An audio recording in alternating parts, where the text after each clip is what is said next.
So we've had such a rich morning already, and it's now going to get richer. It is my great joy to introduce Phillip Lindsay. You know, how many of you received the Esoteric Astrologer newsletter? Yeah, it's so good. You get it every month, and he just goes into all the cultural and historical and political goings-on that have to do with every sign that we are entering, and just so worth your time. So go sign up for it if you don't get it already. And actually, right now in the bookstore, he has a new book that is Soul Cycles 2, which has the newsletters from the past 2 years, which I want to buy because I like books. And not just online.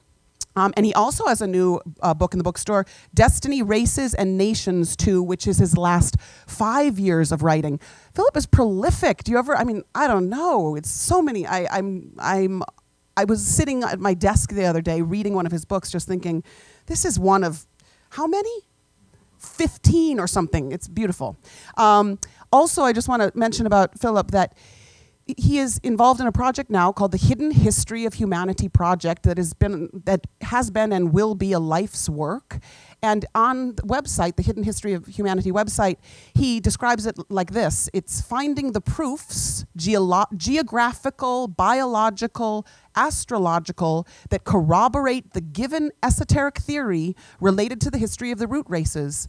It's ultimately about the birth of the human soul and its ongoing evolutionary unfoldment of consciousness. And he is traveling around the world, and he's getting gorgeous videos, and he's working with Justin also to build beautiful video project, and it's very exciting. So, you know, support this if you can. He has donation possibilities on his website. It's incredibly exciting. I want to welcome our friend, Phillip Lindsay. Thanks, Sadi.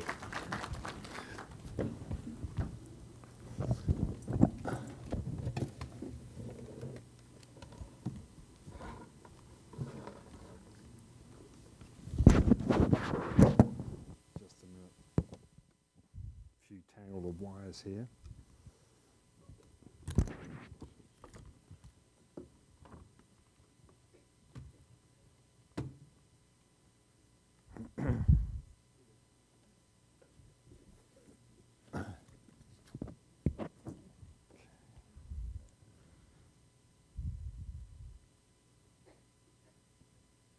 We switched over, Bob? Okay.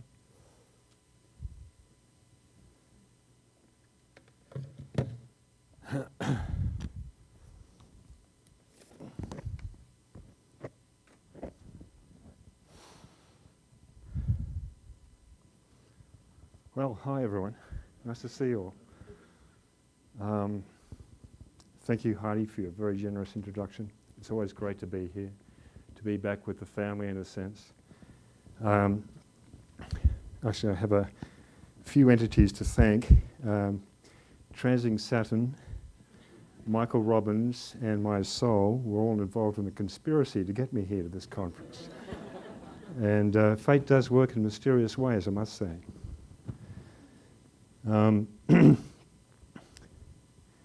This USR conference is always a focused meditation that goes on for a couple of months beforehand.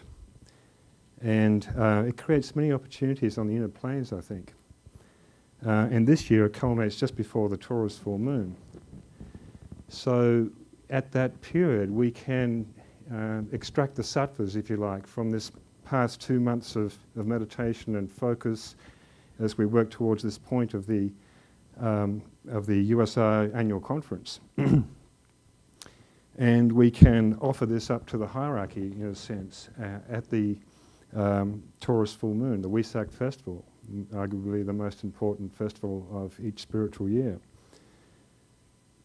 And I think our generation of esotericists have the opportunity as a group in this cycle to strike a blow upon the mental plane and leave our mark. We can visualize this process by seeing ourselves dressed like smithies in our work aprons, gathered around the anvil in a circle with our hammers swinging onto the anvil, and transforming the raw material into something that is beautiful and useful. Perhaps this relates to shaping our ideas and the ageless wisdom into thought forms that can be accessed by a steadily awakening humanity. So, 2012 is quite an historical nexus point, and we are here. After all the hype and talk in the last 20 years about 2012, now it's here. And I've presented things about this before and have written about it on my website and in some books and so forth, so I'm not going to spend too much time on that today.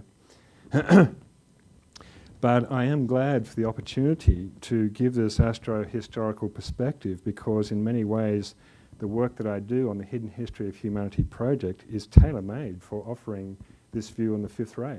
We are in the Fifth Rootrace and the culmination of the Fifth Rootrace. So what I'm going to offer today is, and in the workshop this afternoon, is similar to other presentations, but it's actually offering a different perspective and hopefully shedding more light on what I've given before. I'm not giving all the same stuff as I've given before, but you will recognize some familiar keywords and ideas. So hopefully I can provide a large view structure that we can put into our understanding a whole bunch of other stuff that's going to be presented at this conference in the next few days. My first heading here is the Fifth Ray is everything. And actually it went and changed itself there. Let me just get, and there I was going to go to that and it went to by itself. There you go. The Fifth Ray in this Fifth Rootrace is bringing the fifth kingdom of souls into manifestation. This is my mantra, in a sense, for this talk. So let us get a few basic facts to enumerate as we work from the macrocosm to the microcosm in tracing the descent of energy. We live in a period that is seeing the culmination of this fifth ray, in this fifth root race, in this fifth subrace, in this fifth branch race. And when we sit down and really contemplate cosmically, the fifth ray is everywhere. If we look at Sirius, we see it as the higher self of this solar system, polarized on the fifth cosmic mental plane. We see the second aspect of Sirius. Sirius is like the second aspect of a triangle involving the Pleiades and the Great Bear. And that triangle is the major conditioning astrological triangle for this planet. So it has very much a fifth aspect, second aspect to it. And when the Sirian forces arrive at our level of the cosmic physical plane, we call it love wisdom. So we can see how Sirius is the highest self to this solar system, and Venus is the highest self to our Earth, and therefore Sirius and Venus are intimately linked to one another. So we have this development of love and mind that is inextricably linked to one another. And the eventual synthesis of heart and head is reflected in the expression of compassionate understanding. Platitudes to some of us, but worth reiterating, I think. We'll come back to this theory of Sirius and Venus a little bit later. We can also perceive these 7-ray frequencies through colour. Most of you are familiar with these colour wheels. And of course the fifth ray is the orange ray, always opposite the indigo ray, the second ray of love wisdom, the fifth ray of concrete science. Fifth ray, second ray, orange, indigo blue. No doubt some of our artists that are here present at the conference this year will have a lot more to say about that. So colours are of course one key to the rays. And one of the names for human souls is the lions, the divine and tawny orange flames. And when these lions came into individualization, the human kingdom was born. And these lions, or Leo, rule the triangle of the Sun and Jupiter, both second-ray planets, and Venus, the fifth ray. So we have the fifth sign, Leo, the fifth ray, that pours through Leo, and that ray is ruled by Venus. Venus, the higher self of the Earth, while Sirius, the higher self of the solar system. Venus is known exoterically as love and wisdom, and esoterically the force which reconciles the pairs of opposites upon the mental plane. And it's a very magical manifesting energy. One of its symbols is the five-pointed star, the pentagram. It hints at the magical work of manifestation of the fifth ray, especially when working with the seventh ray of ceremonial order or magic, ruled by Uranus. And so we utilize these forces in affecting the true white magic. Pre-individualization was instigated by, of course, as we know, the Lords of Flame, who came from the Venus chain of the Earth scheme. Not Venus per se, but the Venus chain. And here we have a diagram of the Earth scheme and the Earth chain here and the Venus chain here. So these were great lives that lived within the Earth scheme, and they were stimulated by what was occurring on the planet Venus, or the Venus scheme, through the fact that the experiment of initiation was tried on Venus, and they finished their evolution within 5 rounds instead of 7 rounds. So that allowed individualization to be that created a doorway, if you like, for energy to flow through and for individualization to occur here on this planet.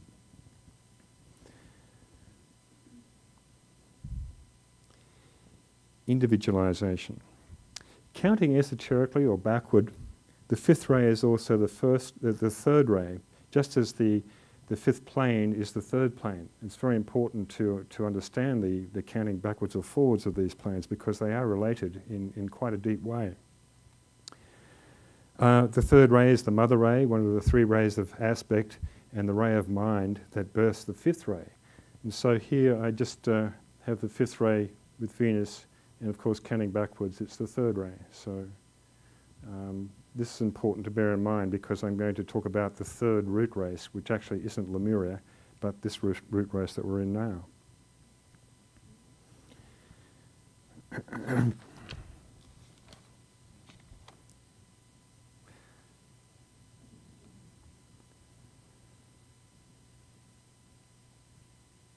So the kingdom of Solus came into being about 21 million years ago in Lemuria, and we call that the third root race, the first physical race with bones, if you like.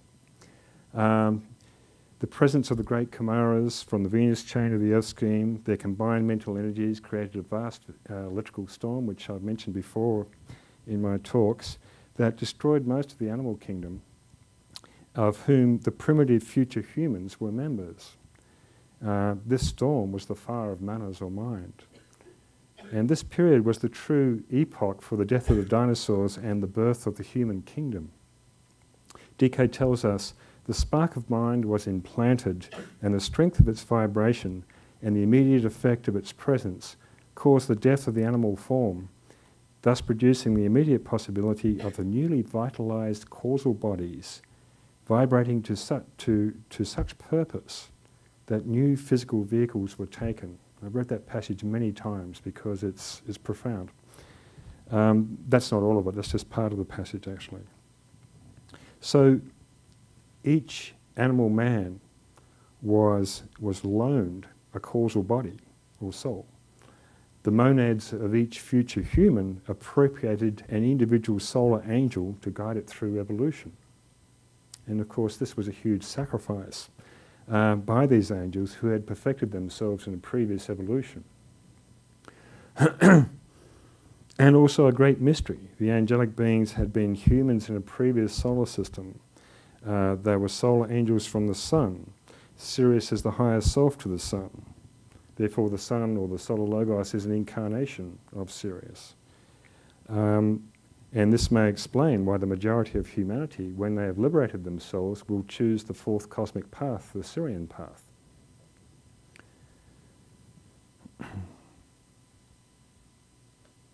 So currently Earth plays a fairly important part in this greater relationship that exists between Sirius and this solar system. Now, the individualization process lasted approximately 3 million years, from about 21 million years ago to about 18 million years ago. And bear in mind that the 5 is the 3 and the 3 is the 5, depending upon how we count. You'll notice that the individualization process finished in the 5th subrace, which also coincided with the process of sexual separation from the hitherto hermaphrodite humanity. And here we see the cleaving nature, if you like, of the 5th ray. It actually created a separation of the human form into 2 genders, and as well, of course, as the 5th ray and the consciousness that was imbued, or the germ of mentality, as DK calls it, the spark of mind in humanity.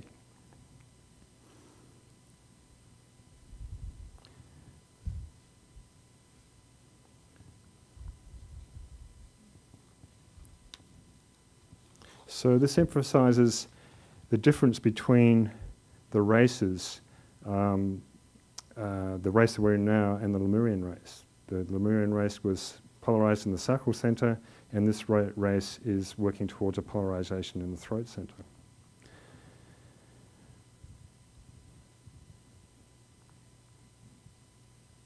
The soul is upon the mental plane. Its home is upon the mental plane. Why? The mental plane is a unifying principle of intelligence where spirit can marry matter. At individualization, the germ of mentality, or spark of mind, was sufficiently implanted so that the descending spirit could judge the time as being ripe and take possession of the lower vehicles. So what actually happened? Well, here we have a diagram of the planes, which most of you are familiar with. The mental plane here between these 2 arrows, the higher mental plane, the upper 3 subplanes, and these lords of flame that came to implant the spark of mind in humanity effected a transfer from the lowest point of the triad, the mental permanent atom here, to the lowest atom of the personality, the physical permanent atom. And they could only reach as far as the 3rd subplane of the mental plane. And this is where the causal body was formed. This is the moment of individualization on the 3rd subplane of the mental plane, the home of the soul, the causal body. So the 5th mental plane is the home of the soul. The 5th ray corresponds to the 5th kingdom, the kingdom of souls. And of course, Venus and the sign of Gemini and the 5th ray all brought individualization and the 4th human kingdom. But now Venus and the 5th ray, and probably Gemini again, are going to help bring about the 5th kingdom of souls in this 5th root race as we move into the 6th root race. We are on the cusp or verge of a true flowering. Now, I have a bunch of stuff here about Venus and Mercury, which I think I'll save for this afternoon's workshop. Suffice to say, Michael touched on a few things about Mercury and the 5th ray and its connection to the mind. But I just want to show you a simple diagram here of the 3 major root races and how, in a sense, we had been on the descending arc from Lemuria individualization down to the Atlantean root race, where there was the deepest incarnation into matter for the race, and then the rising back up the scale towards the Aryan, or the 5th root race. And we've moved from individualization to initiation in this period. Conscious initiation, far more conscious than ever before. We can look at it this way, the individualization by the time, mostly for most humans, by the 5th subrace of the 3rd root race, the birth of the human kingdom, and of course the same subrace of Atlantis, the 4.5, was another crisis just before the 5th root race, just after the Atlantean War and floods and so forth. And now we find ourselves here, the 555. going into the 556 with the latest branch race, of course, and the birth of the Kingdom of Souls, which is going to really accelerate and gather pace as this 2,000-year cycle of Aquarius unfolds, but also as the greater cycle of Aquarius, the 25,000-year cycle, unfolds at the same time. And this is an unprecedented cycle in history that has only occurred. This is the 7th time it's occurred in the history of the Fifth Rootrace. So these words, quintessential, the word meaning 5, quin, 5th branch race, 5th subrace, 5th root race. And this 5th branch race started about 16,000 years ago on my calculations. I have here in this diagram that the inception of the 5th root race was about 4 million years ago, at the time of the Atlantean flood. But the actual manifestation or materialization of that race was in India about 1 million years ago. And the 5th subrace of that race, in far northern Europe, was about 100,000 years ago. And this 5th branch race, about 16,000 years ago, with about 10,000 years to go. Branch races generally follow about a 25,000 year cycle. So the 5th branch race crowns the evolution of the 5th root race. That's when our crowning glory, if you like, is going to happen. And we are in the middle of that period now. And even though we're in that middle of that period now, the seeds are germinating for the next root race. And I have a little bit more to say about that in a minute.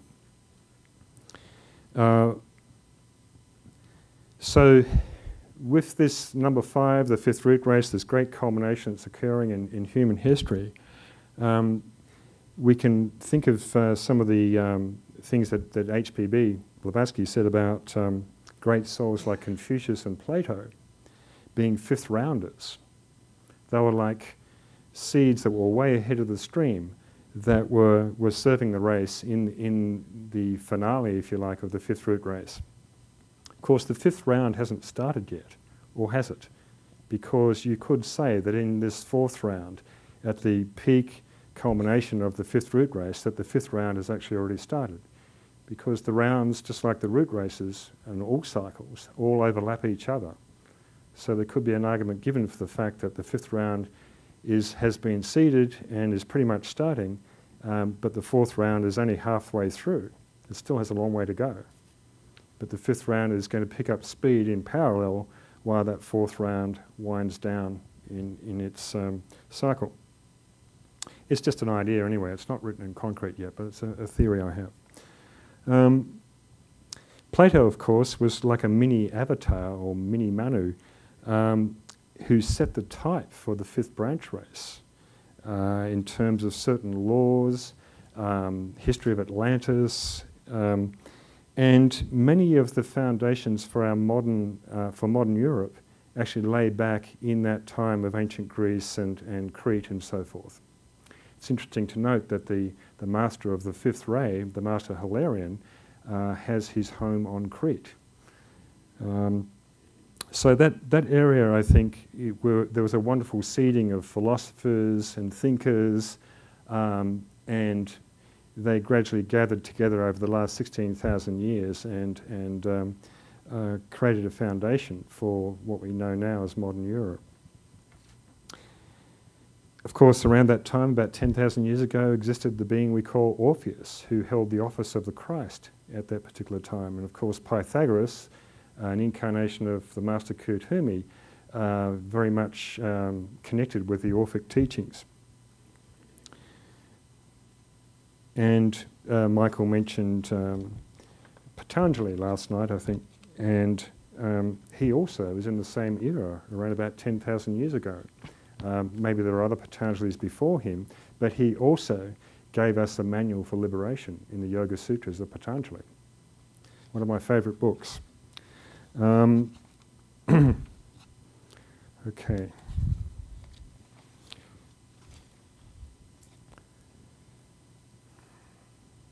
Now, the root races can, as I said before, can be counted differently. So here we have the 333, the 444, the 555, one of my favourite mantras, and Lemuria, Atlantis, the RN or the Fifth Rootrace period, the time scales, the approximate time scales, the approximate initiations associated with the physical plane, the emotional plane, and the mental plane, the first, second, and third degrees. Generically, these root races represent those degrees.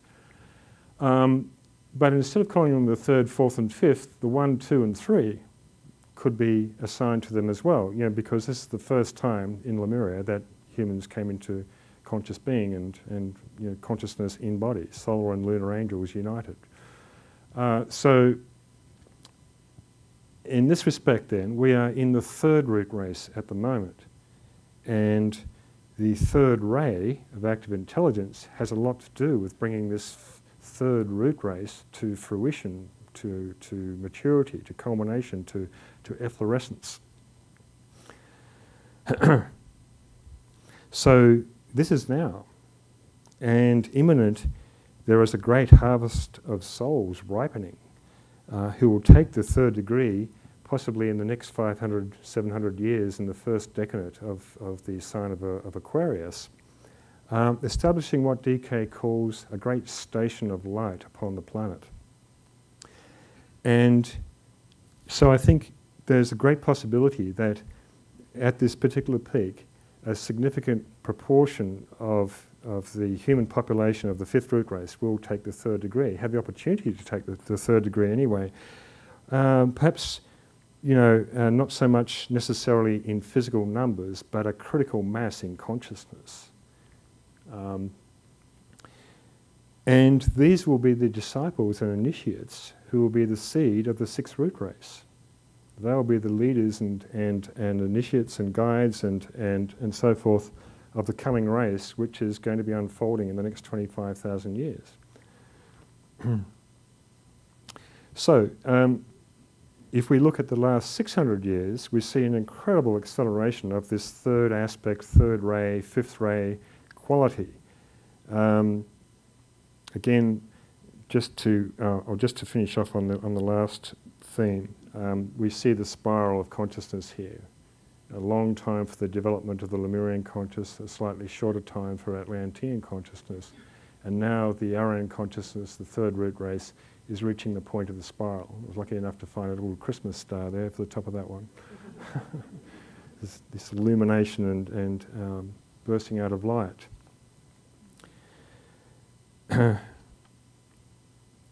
So this past 600 years represents the apex of the spiral of evolution for the fifth branch race, bringing into alignment the completion of the fifth sub-race and the fifth root race. And although the fifth branch race has a ways to go, it doesn't have to run out its full course. The work has been done. It's almost completed. And I think we're going to see the apotheosis of the fifth root race in the next few thousand years. Well, we're seeing it now already, really.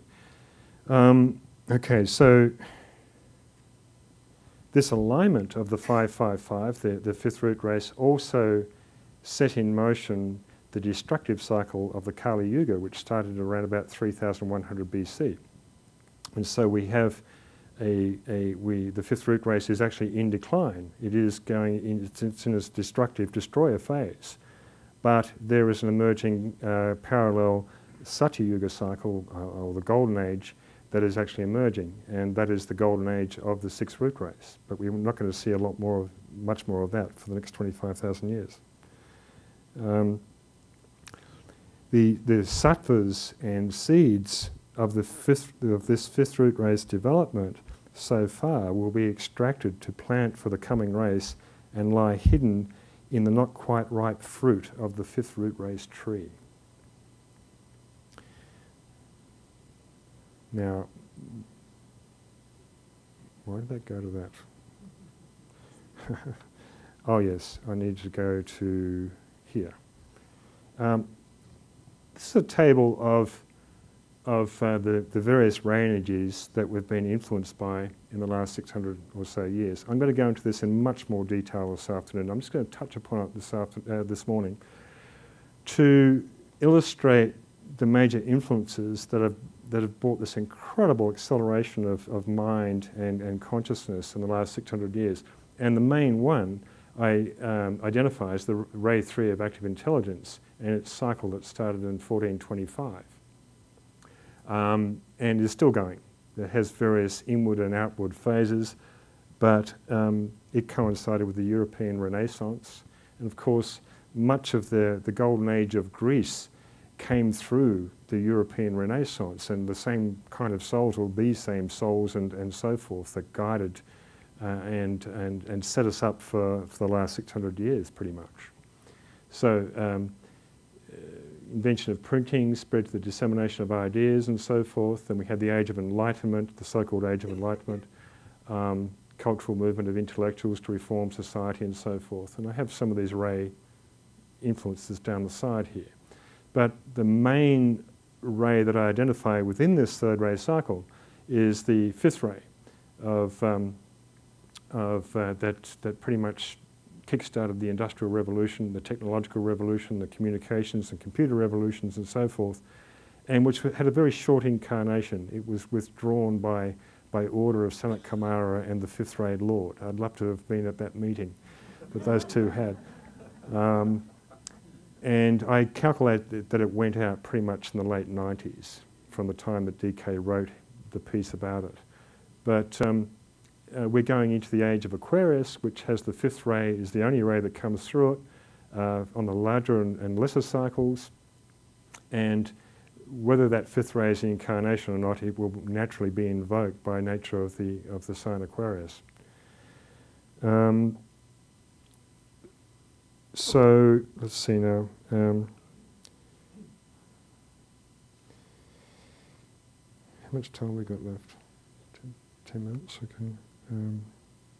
So I'm going to skip all these ray cycles this morning and examine them more in depth this afternoon.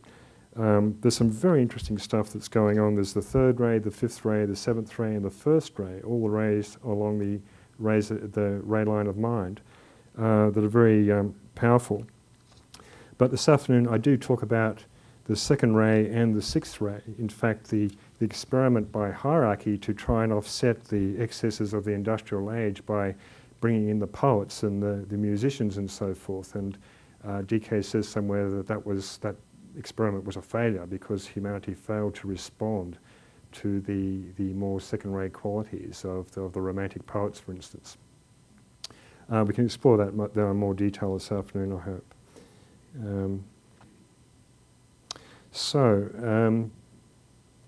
We had poets such as Blake, of course, talking about those dark satanic mills, and this is one person's version of that. I think it looks like London and the Thames River there, back in the 1700s. And of course we had very powerful second-ray writers like Charles Dickens, who also talked about that. Have we got rain? Whoa! The drought is broken. Beautiful. So this was the collateral damage, if you like, to use that odious word, that phrase, of the fifth ray age, but we actually did need it in some ways, in many ways, because it pulled us out of our more Piscean sixth ray mystical consciousness that was more about belief and superstition, a lot of the glamour of the sixth ray. I'll talk about the first ray this afternoon in terms of Britain and Germany involved in this whole industrial revolution in Europe. So we'll skip that for now. And I'm going to go into talking about the discovery of Uranus as well, only a few years after the fifth ray cycle started. 1775, the fifth ray cycle started, but in 1781, Uranus was discovered, and of course we have the French and American revolutions either side of these dates, which is just amazing. So we'll come back, we'll examine this double Aquarian cycle this afternoon. But what I want to get to now is the dweller. What is the dweller of the Fifth Rootrace? This Vulcan that is forward. I'm going to find another picture just to leave it on for now. What is stopping the kingdom of souls from manifesting? Mind without heart, separativeness, cruelty, pride, the three heads of the Hydra and Scorpio, the God complex, an unshakable belief characterized by consistently inflated feelings of personal ability, privilege, and infallibility in all areas of life. And in this fifth root race, we have become arrogant and prideful in the development of mind. This is the shadow, this is our shadow that we must confront, and we are in the middle of confronting it. World Wars I and II were the first phase, I think, of facing that dweller, and in a sense, World War III is already happening on the mental plane, and we're still working this stuff out. I think the conflict between the world dweller, or the fifth root race dweller, and the angel is actually focused in the USA, it being a leading nation of the fifth root race that will catapult us into the sixth root race. So science has brought the fifth root race to maturity, to the threshold of initiation, yet we must face our dweller first. We think that we can play God and manipulate nature's laws to our whims. We have a bit of a mad scientist syndrome going on. We could even call it the Nazi mind in some respects, a kind of a mind unalloyed with mercy. We can see the dweller as embodying a cold mental acuity, unalloyed with love or wisdom.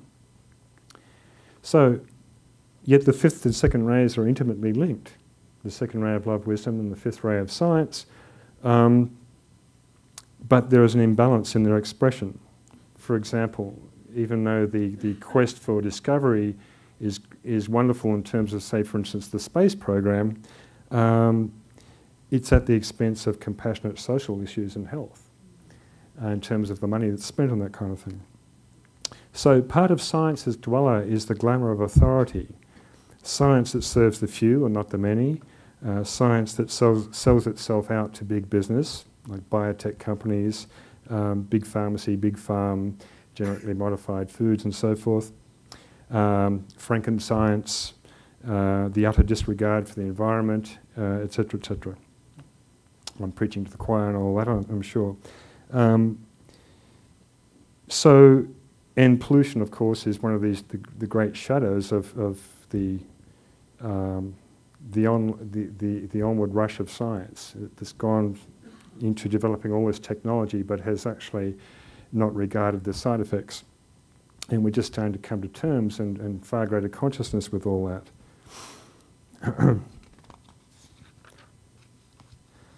Just like to read out to you 8 points that concern the fifth ray in science. No, I won't. I'm going to skip that. I'll leave it till this afternoon. I'll spare that. Is it 6 minutes or more? Okay. Exoteric and esoteric science. When exoteric science is at its wit's end, esotericism starts. Esotericism is the area that exoteric science cannot explain. Exoteric science deals with that which is tangible, has already emerged. Esoteric science deals with the intangible and what may emerge. Esoteric science embraces all sciences, however. Therefore, we must determine and dictate or guide, it must determine or dictate and guide exoteric science. It must embrace all sciences. The key impasse between the exoteric and esoteric sciences centre on the difference between subtle impression and the outer five tangible senses. In this regard, modern science seems to have become even more materialistic. Looking at what's going on now, there's two sides to the story, and I'm going to try and illustrate both of them. Scientific materialism has hardened into a kind of anti-Christian faith. I'm quoting here somebody who is referring to people like Richard Dawkins, an ideology rather than a scientific principle, claiming authority to dictate theories and to veto inquiries on topics that don't suit it, such as unorthodox medicine, let alone religion. There's a current attempt to belittle and ban homeopathy, which seems to come round cyclically every so often. The esoteric author, Rupert Sheldrake, says in his latest book called The Science Delusion, as opposed to the God Delusion by Hawkins, is the current popular confidence. He says that the science delusion is the current popular confidence in certain fixed assumptions, the exaltation of today's science not as the busy, constantly changing workshop that it actually is, but as a final, infallible oracle preaching a crude kind of materialism. Research conventions are tailored to smooth out data, obscuring wide variations by averaging many results. Scientists readily accept results that fit in with their conception of eternal laws or funding. Yet scientists are the few who have been trained. Their findings are made through precise demonstration, and they transform it for practical use. Look at all the millions of things that have been created in the last 200 years. Exoteric science has a capacity to demonstrate all esoteric sciences in a concrete way. A computer exists because it reproduces what the brain does. The X-ray has a capacity to see through, etc., etc. Einstein, of course, penetrated the fourth ether with his theory of relativity. That was only really proved decades later by lots of experiments by different other people. So we must formulate a universal and unified esoteric science, one that works alongside with the scientific method rather than belittling or rejecting it, yet acknowledging its shortcomings or undue dominance. Such a universal system of esotericism would constitute a wider framework into which more specialised aspects of human knowledge in all its facets could be placed. Esoteric science's key responsibility is to teach, I think, is to teach and bridge about the subtle worlds and what originates there from the mind, thought, rain cloud of knowable things. And in that respect, I'd like to just finish with a few quotes from the Master DK about this. Some years ago, I told you that the new era, too, would be ushered in by the scientists of the world, and that the inauguration of the kingdom of God on earth would be heralded by means of successful scientific investigation. By the first step in the releasing of the energy of the atom, this has been accomplished. Then he says, this recognition by science that all forms are built of intelligent lives will come about when the science of magic begins again to come to the fore, and when the laws of being are better understood. Magic concerns itself with the manipulation of the lesser lives by a greater life. When the scientist begins to work with the consciousness that animates substance, atomic or electronic, and when he brings under his conscious control the forms built of this substance, he will gradually become cognizant of the fact that all entities of all grades and of varying constitutions go to the construction of that which is seen. And you can find several quotes of DK similar to this in the Blue Books. This will not be until science has definitely admitted the existence of etheric matter as understood by the occultist, and until it has developed the hypothesis that this ether is in differing vibrations. When the etheric counterpart of all that exists is allocated to its rightful place and known to be of more importance in the scale of being than the dense vehicle, being essentially the body of the life or vitality, then the role of the scientist and the occultist will merge. Thank you very much.